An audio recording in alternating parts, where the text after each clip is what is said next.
लेकिन बैंकिंग के लिए एक स्पेशल एग्जाम होता है IBPS जिसे कहते हैं, वो क्रैक करना होता है। उसमें मैथ्स एंड रीजनिंग इतनी फास्ट आपको क्विकली सॉल्व करनी पड़ती है।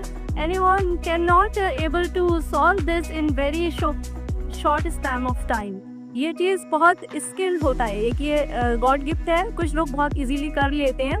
But I have also entered in this exam but I didn't qualify in many times। मुझे लगा, मैंने बैंकिंग की भी तैयारी करी थी बट मैं नहीं हो पाई because of this, because I have not have very good skills in maths and reasoning। so मैंने कितना भी ट्राई किया, मैं उसमें नहीं अच्छे से आ पाई। but after some time I have move on to this PCS civil services examination। I have come through on this।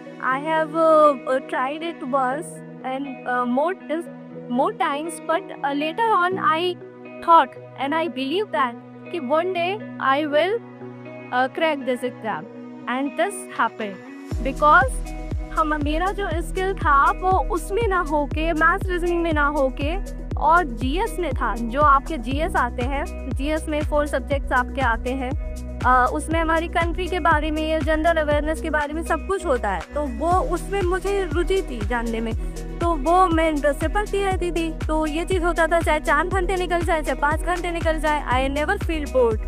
तो ये एक स्किल होता है, ये पहचानना आपको बहुत ज़रूरी है। तो आप किसी के प्रेशर में आके, किसकी पेरेंट्स कह रहे नहीं डॉक्टर बनना है, आपने बायोलॉजी ले ली, ठीक है, आपको बायोलॉजी में इंटरेस्ट नहीं आ रहा, या आपके फादर ने कह दिया इंजीनियरिंग में ही जाना है मैथ्स में, लेकिन आपको समझ में नहीं आ रही, तो वो चीज़ आप लोग सब अपने आप को समझिए कि आप किसमें अच्छा परफॉर्म कर रहे हैं और अपने पेरेंट्स से बात कीजिए कि हम जिसमें अच्छे हैं हमें उसी में ही बढ़ने दिया जाए। ठीक है, ये आपकी जिम्मेदारी है कि आप किस तरीके से इस चीज़ को समझेंगे। और स्पेशली गर्ल्स के लिए देखिए, मैं ये चीज़ कहना चाहूँगी कि आप लोग अपने आप को कभी भी वीक मत समझना। गर्ल्स भी आज बहुत अच्छे उस पर प्लेस हो रही हैं, और ये जो चीज़ें हम लोग कहते हैं कि गर्ल्स के लिए बाउंडेशन होती है, हाँ, little bit it harder for girls and women to become settled, but इतना भी नहीं है। अगर आप कोशिश करेंगे तो at any age, at any circumstances, you can crack any exams.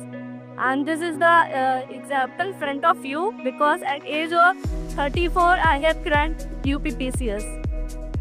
So this is the all what I want to say कि आप अपने आप बिलीव कीजिए, और जो भी आप काम कर रहे हैं उसमें आप डिसिप्लिन लाइए। अगर आप कोई भी चीज़ कर रहे हैं, अगर आप डॉक्टरी की पढ़ाई कर रहे हैं, इंजीनियरिंग की कर रहे हैं, तो भी अभी फ़िलहाल आप लोग का 10th है 12th है, तो अपने गोल्स बनाइए, छोटे छोटे गोल्स बनाइए। कि जैसे डेली लाइफ में प्रॉब्लम ये आती है हम लोग को कि हम सोचते हैं कि आज इतने घंटे पढ़ेंगे, 5 घंटे का बना लिया हमने, लेकिन 5 घंटे नहीं पढ़ाई होती तो अगले दिन हमें फील होता है कि 5 घंटे तो हो ही नहीं पाए, अब हमसे क्या होगा। अगले दिन से सोचते छोड़ो कल से पढ़ेंगे। तो गोल उतना बनाइए जितना हो सके। मैंने यही चीज़ की थी, क्योंकि मुझे भी स्टार्टिंग में जब लग रहा था कि भाई 10 घंटे पढ़ना, तो सोचा था कि हो ही नहीं पाएगा, 10 घंटे कहाँ निकल पाएंगे। लेकिन शुरुआत में यही किया कि सोचा नहीं, चलो आज 1 घंटे से शुरू करते हैं। When I have completed 1 hour, मेरा मोटिवेशन और बढ़ा।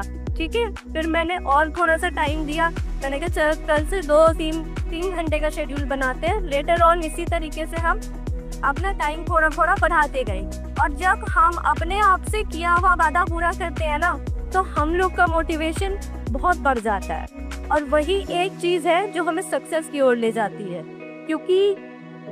क्योंकि हम लोग जो है डिमोटिवेट बहुत जल्दी होते हैं। अगर एक भी चीज़ कोई नेगेटिव आ जाए, हमारा रिजल्ट किसी चीज़ में नहीं अच्छा है, तो डिमोटिवेट बहुत जल्दी होते हैं। लेकिन अगर आप खुद के करे हुए वादे पूरे करेंगे ना अपने आप से, तो आपका वो मोटिवेशन कभी खराब नहीं होगा, वो आपको एक दिन स्टेप बाय स्टेप करके सक्सेस तक ले जाएगा। So thank you, that's all.